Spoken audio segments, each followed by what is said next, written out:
Today's guest is Jack Parsons, CEO of the Youth Group. Jack is on a mission to improve the odds for young people across the country, and the Youth Group helps millions of young people access jobs, improve their skills, and find mentors. Jack is no stranger to leaving his mark, having won numerous awards for his work, recently being named as the Young Digital Leader of the Year, and also as one of the UK's kindest leaders. How wonderful is that?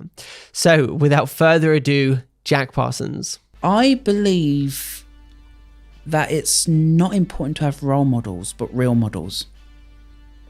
And have people that actually are living it. Because we've got a lot of people who say, oh, you should do it this way and do it this way and do that. And how many people, as young entrepreneurs as we are, that says, oh, you should do this and have you thought of this? And you come away from a meeting with 50 new ideas, confused, and you go, actually, do they really understand my business? Do they understand what I'm trying to get to?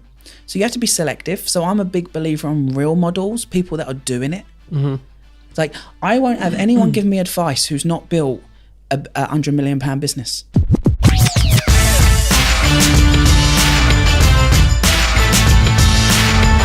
Jack Parsons, how you doing? I'm really well, Joe. How are you? I'm very well, thank you.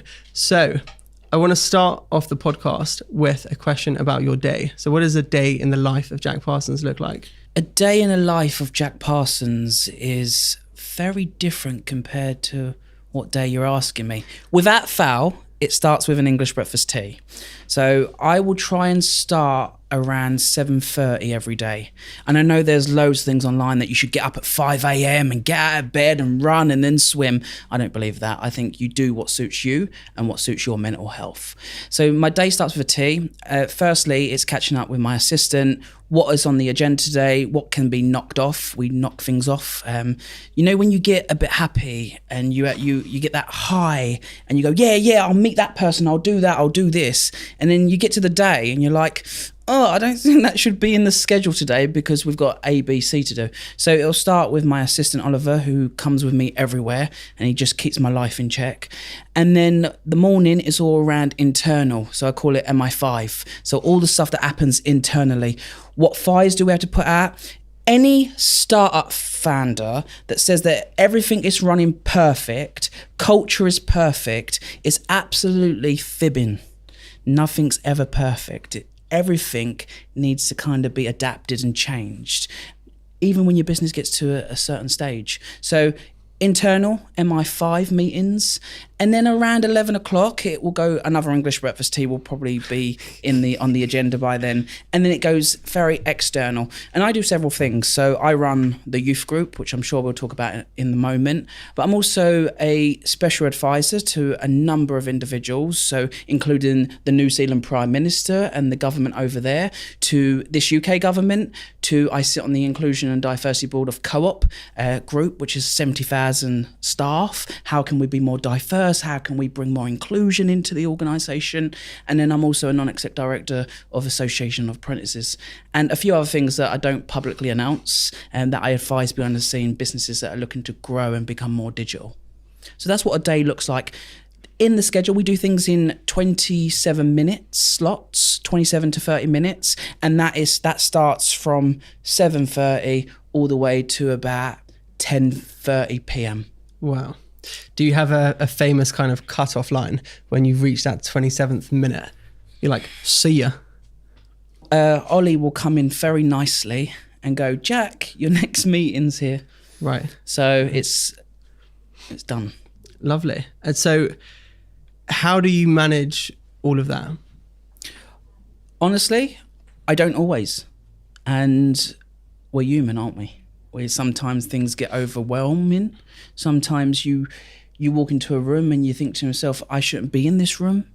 Why am I in this room? I'm not qualified to be in this room. I get that every day. But how do I get through my day? I have a really good, young, energetic team that help me, support me. They're on the same mission as what we are in terms of what we're doing with young people. And they're just good, honest, loyal people. I like to surround myself with trust and loyalty. My circle is quite small. I keep it small. Have you been burnt in the past? Absolutely. And look, every I like to help people. I like to gift and give. Like anyone asks for help, I will make it happen. I use a famous saying, consider it done. If I say to you, consider it done, it will be done. You said that a few times and it was done. It was done. And in business, there is some really good, kind people, but there is also some twats. There is also some ruthless people. Mm-hmm. And when you grow and you build a business, unfortunately, those people want to climb. But I always look at it this way, Joe. At the moment, I've got a good approval rating externally. I'm very respected in the youth space when it comes to young people. But today's news is tomorrow's chip paper, and we all have a window. Just really important on how you use your window and when is your time.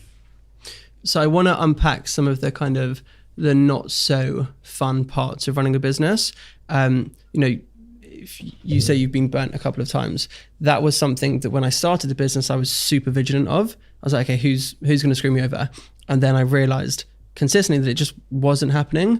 It was only, I think, once in the past 4 years when I feel like somebody has, done the wrong thing, like ethically based on the agreement we had and so on. And that obviously felt a certain way, but it did make me think about the narratives around entrepreneurship generally, because a lot of it is, business is a dog-eat-dog world, but I haven't personally experienced that much of that. But what you're saying is you have. Absolutely. Mm-hmm. And it can be tough. You have people who say they're there for you, they want to support you, and next minute you realize actually it was all a calculation. It was all an agenda to get a bloody OBE. So you have to really be selective. See, I'm dyslexic. So on who you let in. Mm-hmm. I'm a big believer that everyone has good intentions until proven otherwise, and believe everyone can be a support. And I believe everyone has good in them, but also everyone has bad in them. Yeah. And some people that have bad in them, they just have bad in them because of the business world. And you have people promise you stuff, that they will do stuff, they will help you, and that time never comes. It hurts you. But what it does also, Joe, it helps you build community sense. I call it community sense. Mm-hmm. Stepping into different rooms, stepping into different communities. I adapt to different communities. So when I'm stepping into government, it's a different mindset that I have to bring to the table when I'm stepping into a startup. And you build your community sense and you understand that community sense. And I think one of the most important things as an entrepreneur is emotional intelligence. Reading the room, understanding what someone wants, and understanding what you can offer and what you can't offer, and reframing your weaknesses as superpowers. I like that. So when it comes to, as you say, letting people into your circle, and that can mean socially or in business, what's your process? Is there a specific hiring process? Are there specific tasks or things that you ask of people? I always go back to why. I start with the why. What is it that I can actually offer that individual? And what do they offer me? And is it mutual? How do they come to be in my presence? And how did I become to be in their presence? And then it's just, I'm a big believer. One of the things over the lockdown, I've done a lot of reflection. One of the things that I practice, which has helped my business grow 700% in lockdown, is go from having all the answers to all the questions in everything you do. And when you do that, the truth comes out. So I ask the question 3 times to get to the answer, but I ask it in a different way. What's an example? Why are you building a business? What can your business do for you? What is the thing that you like about your business? So I've asked you all the same question. Why are you an entrepreneur and in business? Mm-hmm. But I've asked it all in different ways. And 9 out of 10 times, they don't line up. They're not the same answer. Because then you go even deeper into someone's intentions and someone's values. I'm a value-led person. Be bold, be transparent, be honest in everything you do, and you can't go wrong. Mm-hmm. So we had this conversation. You said, is anything off the record? So no, everything's on the record, and I don't need to see how this comes out. Put it live. No approvals. No approvals. Send it out. Send it out.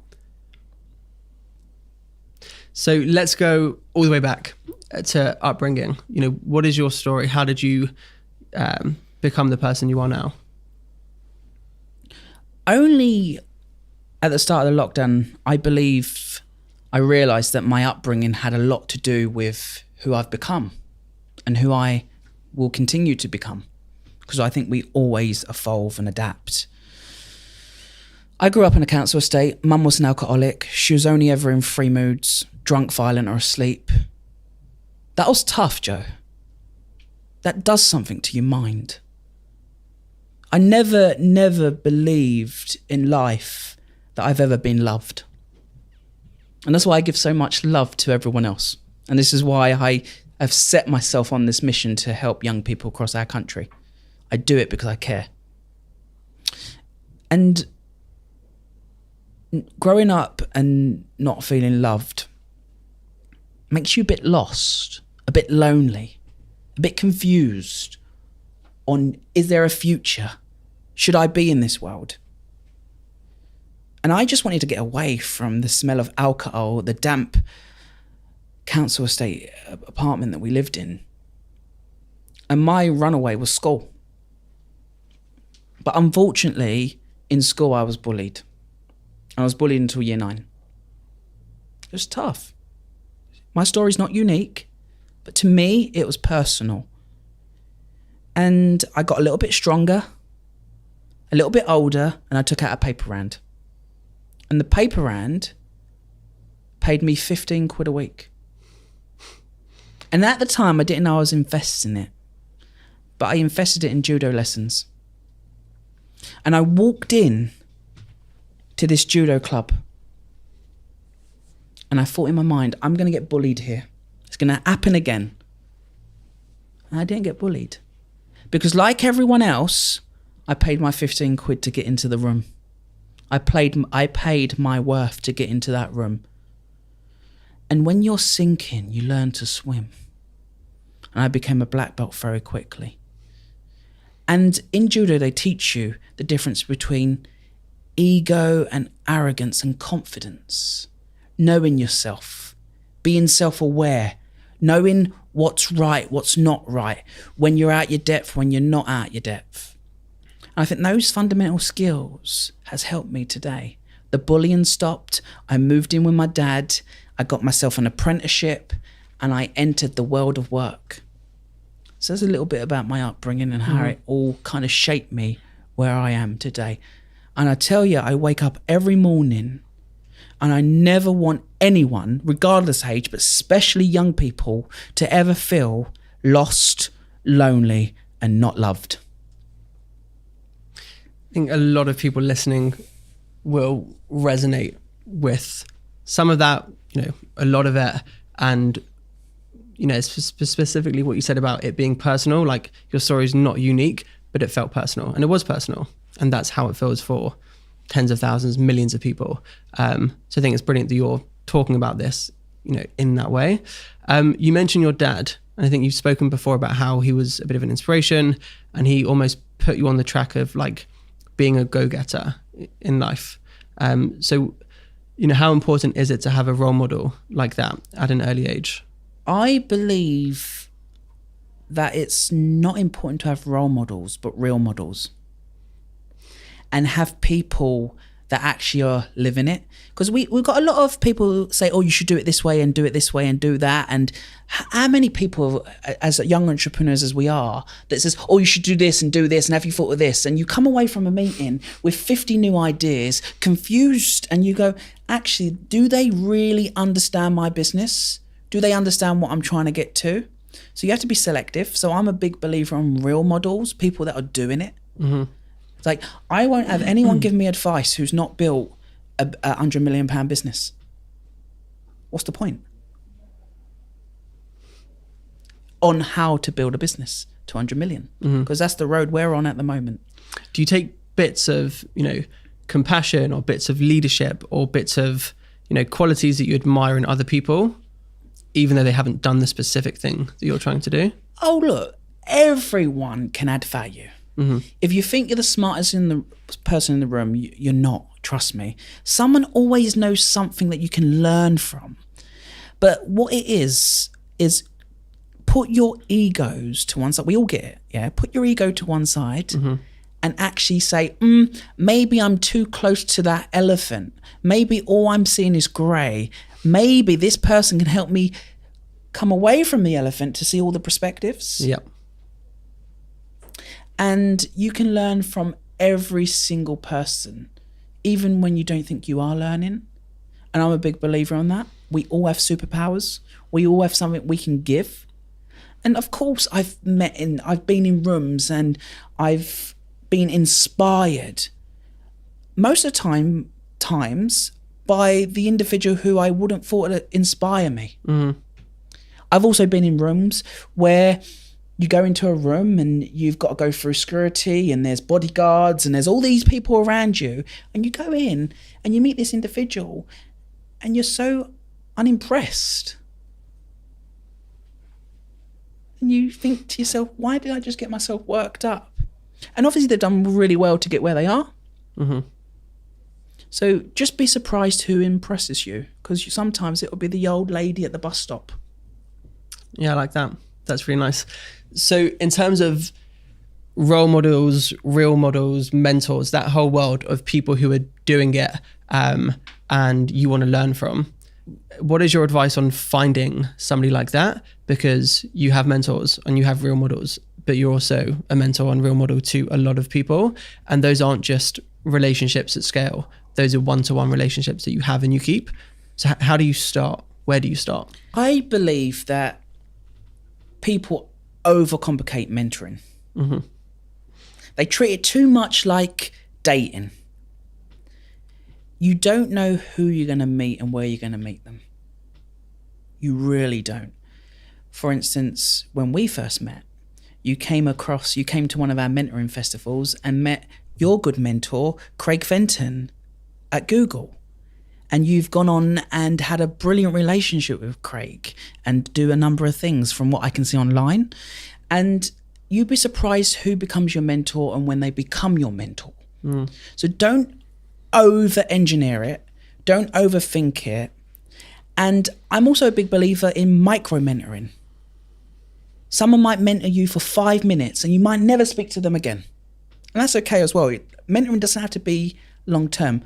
Also, I'm a big believer of you can sack your mentor. Right. You can sack your mentor. You can rehire your mentor. And what I talk about sacking and rehiring your mentor, there's phases in your career, in your life, where you grow a level and another level. And the mentors that I had when I was first starting out have been absolutely fantastic in terms of getting me to where I am. But they're not on the same journey I am now. Mm-hmm. You can outgrow your mentors. You might never outgrow your mentor. So don't believe that you need to be stuck with one mentor. I believe in mentoring so much. We've got a community of 1.7 million young people. And one of our key programs is mentoring. We have over 12,000 mentors globally, from Nike to the CEO of ABC. So it's working out, how do you connect with someone and who do you connect with and why you connect with them? What's your ask? Just ask for a coffee. Mm. You're good at that. You're good at asking people for coffees. Go, let's have a chat. Sometimes you go into that meeting and you don't know why you're having a coffee, but just turning up 50% of it's showing up. Yeah.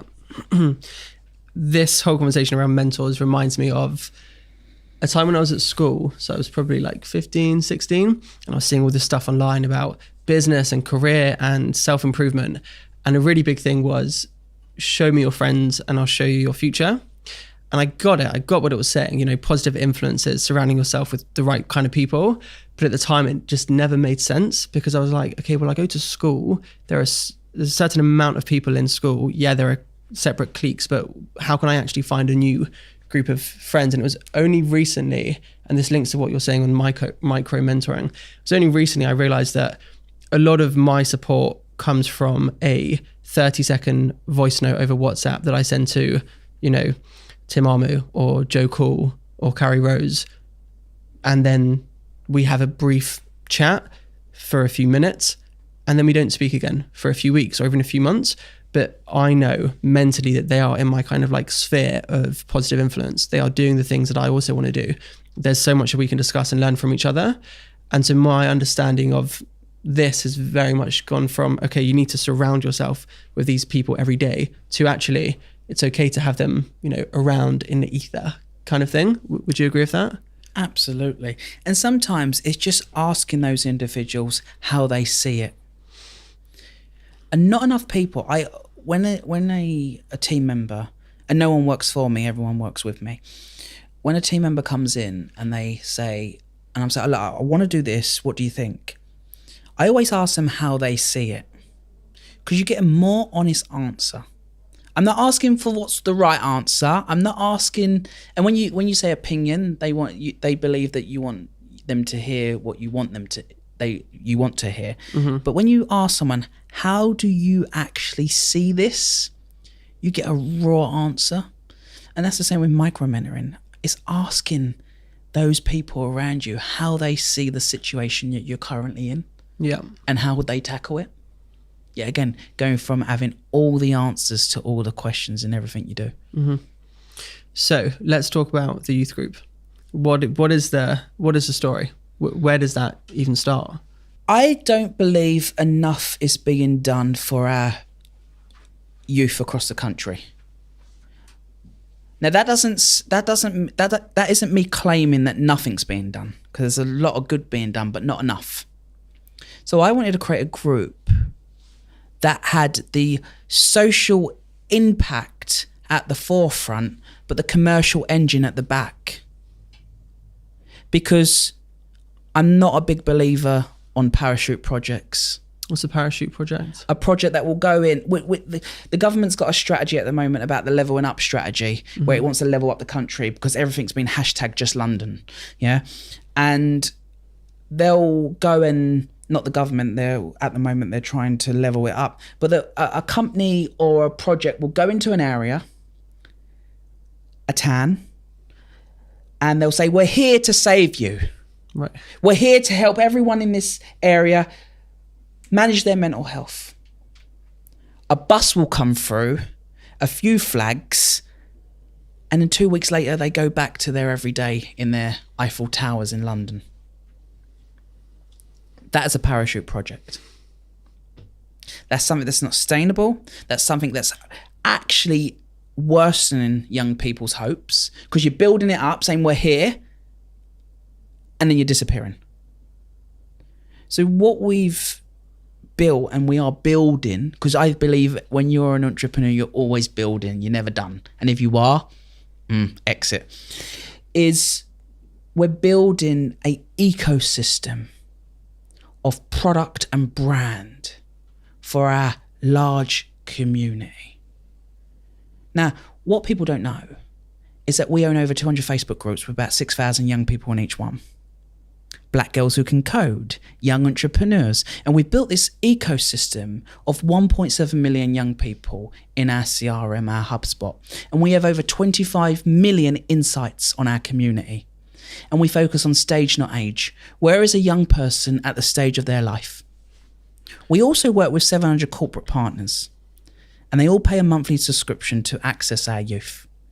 So the youth group has a large community at the core, and we've built pillars and products around it. We never charge a young person a penny. We have pillars and products around it that tackle the employer's issue. So if you were to break down the colourful branding and everything that the youth group does, we are a recruitment agency, a marketing agency, and a training provider, and an insight business all in one. And so what is the impact that the youth group wants to have? We've started small.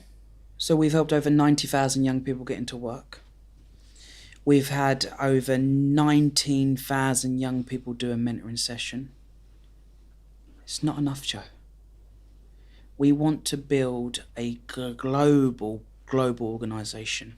Our community is at 1.7 million. It's one of the biggest youth organisations when it comes to community into jobs in the UK. I want that community to read 100 million. I want to be able to put 10,000 young people into work a day. We also have launched a project called Youth Bank to take 10 million young people out of poverty, and we're working with Oliver Wyman, one of the big consultancies, to build that bank to actually help put the power back in the hands of young people. I have no idea how to run the bank or what it all means, so I'm learning, I'm growing. I won't run the day-to-day. We've hired a CEO to do that. But it's all about building different blocks and pillars that affect young people's life. So we've got youth jobs, we've got youth mentoring, youth bank, youth homes, youth gyms. Think of that. Youth homelessness. I want to tackle that. Put people into homes, get them to read their payslips, put money into their accounts, get them into work, make them be happy citizens. So from a mission perspective, it's brilliant. Like, it's really exciting. From a business perspective, how do you decide what gets done first? Because there's a level of building a foundation, but then there's a level of, some of these projects will take years to mature. Others could get off the ground quite quickly. But whatever you do, and regardless of who's running the day-to-day, there's still a certain amount of mental energy that you need to commit to those projects. So how do you decide what goes first? Like, what's the process? I'm a big believer, what gets measured gets done. And if you want something done, measure it. But sometimes you have to bring smarter people around the table, faster with partners. So is what we're doing with, if you look at Revolut, it's built on APIs and everyone else's technology. So you need to look at, do I build, buy, or rent? And when you do that, you can move quicker. And so you make sure your key product is build. Then what do you buy and what do you rent? And then how do you scale? Proof of concepts, 2-week sprints. We work in 2-week sprints, 24-hour blocks. So we always move a project on in that period. And then it's also, the blockers is, do I have the skills to do this? Do I have the team to do this? Do I have the right partners, and do I have the finances? And you have to try and marry all them up. And then you realize what's going to be a quick win, what's going to make impact, and then what's going to make money. So my group, the youth group, we're 155 people. We will shy just close of 10 million at the end of March. It doesn't have a single investor in. It owns no one loans, and I own 100% of the business. Now, my previous business had loads of investors. It had your feed. It had £1 million investment in it. It had lots of investors and shareholders, and it was chaotic. So look, some people need to raise a lot of money. I need to raise money for the bank. It needs a big cash flow. The bank needs 20 million quid raised. That's what we're going through at the moment. It needs a lot of money to make it operate. But I believe that what I love is entrepreneurship. For me, it's never been about the money. It's all about the young person and how we can actually help them. Knowing that I spent Christmas on my own this year. I don't really have a relationship with my family. And I worked. Yeah. Some call that sad. That takes my mind off of being alone.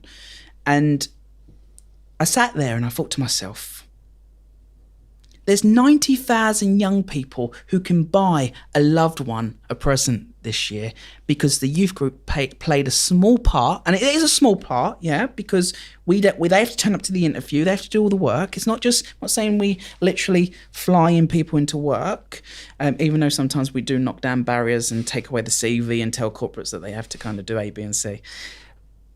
To know that 90,000 young people could buy a loved one a present made me the happiest person on Christmas Day ever. And I get a lot of people when they talk about personal brand, who's your inspiration when it comes to personal brand? Martin Luther King, Mother Teresa, Jesus. Those people are not trying to be celebrities. Mm-hmm. I'm definitely not trying to be a celebrity in my personal brand. I'm using it to make more opportunity for youth. Don't be an influencer, be influential. And there's a lot of good personal brands out there that can get a lot more engagement, but I bet they couldn't close down a road so a young person can get an interview on time. And it all depends what you want to do. So I'm focused on working with government, working with the private sector, public sector, young people, parents, to really, really build that ecosystem. It's hard. Sometimes I get up and I just don't want to flip the duvet in the morning. But you get up and you move forward because it's the right thing to do. What I find really interesting about your story, the mission, is a concept that I learned about in therapy, right? Some of the things that I was exploring, some of the challenges I was having, it was just this whole world of, I think they just call it reparenting.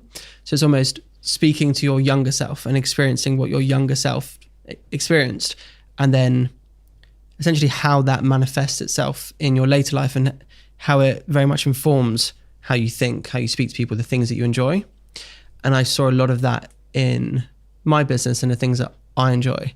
And I think it's really nice how you've experienced certain things as a child, and now you're kind of dead set on making sure other people don't have to experience those things, which I think is really nice. This is legacy setting. If it all comes crashing down tomorrow, I'll start again. And when you get to that stage, you're going to get people want to tear your tower down so they can build their own up. You're going to get people that are not going to like you because you've had to cancel a meeting. It's just life. Mm-hmm. But the bigger your vibe, the smaller your tribe. It's just really, really as simple as that. So that leads us on to networking. So I remember reading a piece about you, an article about you.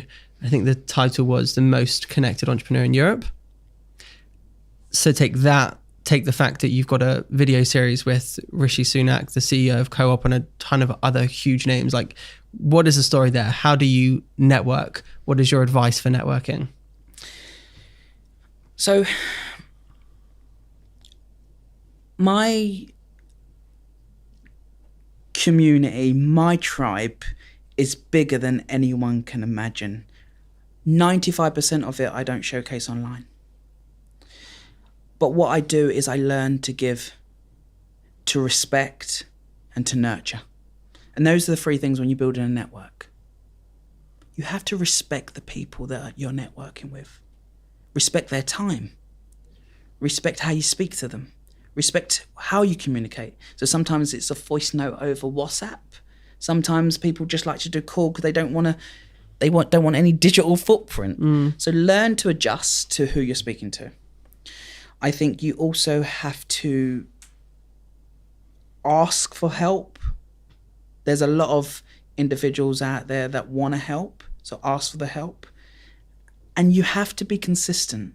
Everyone talks about consistency, but no one is really consistent. You have to be so consistent with checking in and making it not fake. There's too many fake business relationships out there. You smile in front of a camera and then off you go and then nothing happens again. Mm-hmm. So make it real, make it count, respect their time, and your network will grow. It's that simple. And you have to have something about you. It'd be something. Do you know what I mean? And that doesn't mean that I think everyone has a superpower, like I said. Bring your superpower to the table and let them realize it. Mm-hmm. So what about the people who can't get through? So if I think back to uni days, I would reach out to so many entrepreneurs, and for some I'd write quick messages, for others I'd write really compelling stories as to why I wanted to meet them. And so often I would just get completely ed. And I would always just think, come on, they've got 5 minutes, they could at least respond saying no. But it's only recently when I realized I'm behind with my work emails, I've had to temporarily archive my WhatsApp chats and groups with my friends and family so I can come back to it, at the end of the day or the next day. My LinkedIn messages with potential clients, everything relating to my business and my life is behind. So when I do get a message from someone saying, hey, can we grab coffee? A lot of the time I'm having to think, actually, I just can't do that.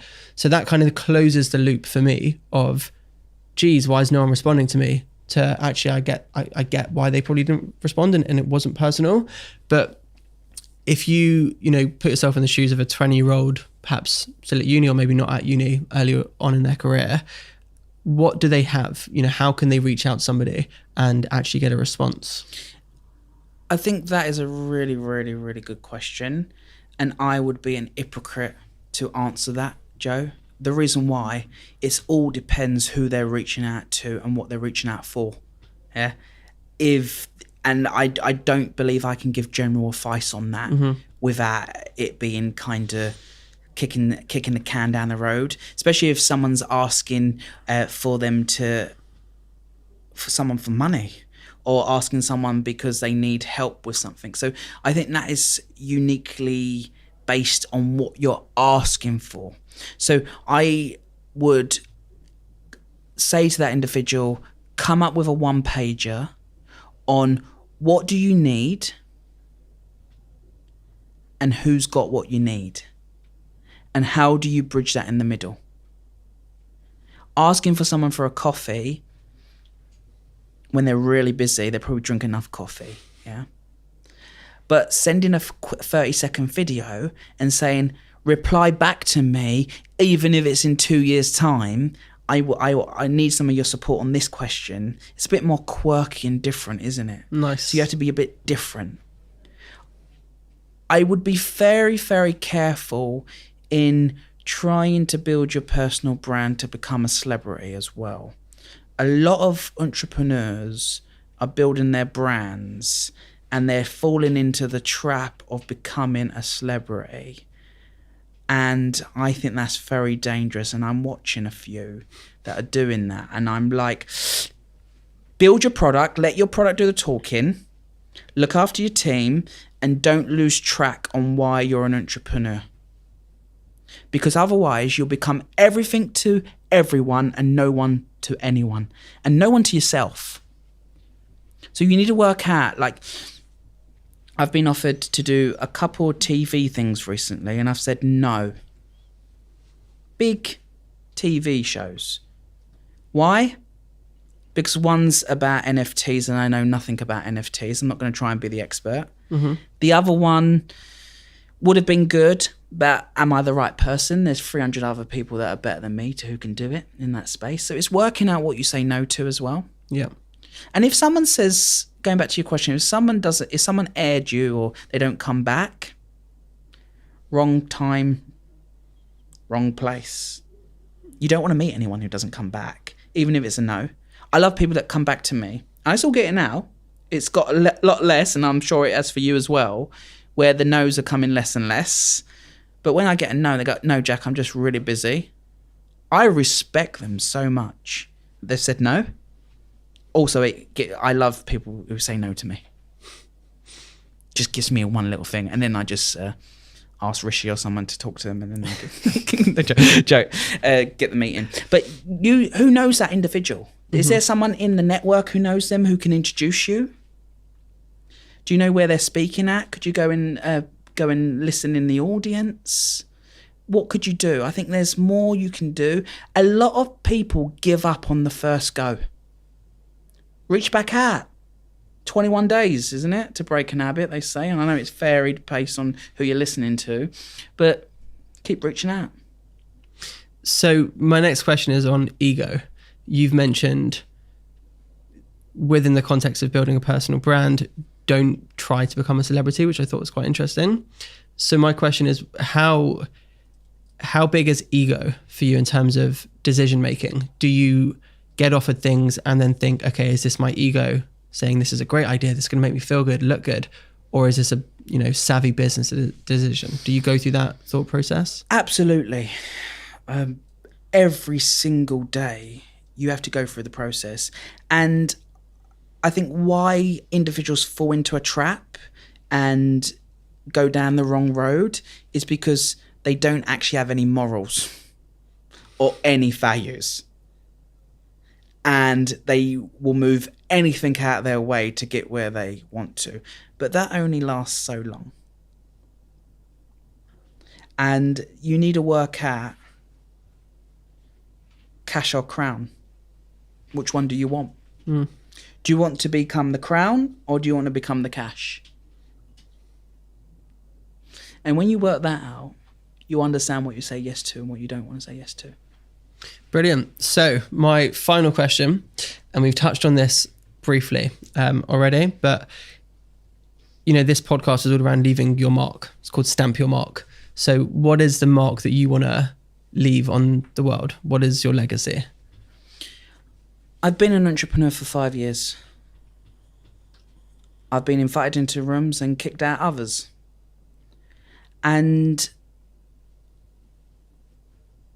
I've also seen the underdog get laughed at, get left behind. I believe wholeheartedly about diversity and inclusion.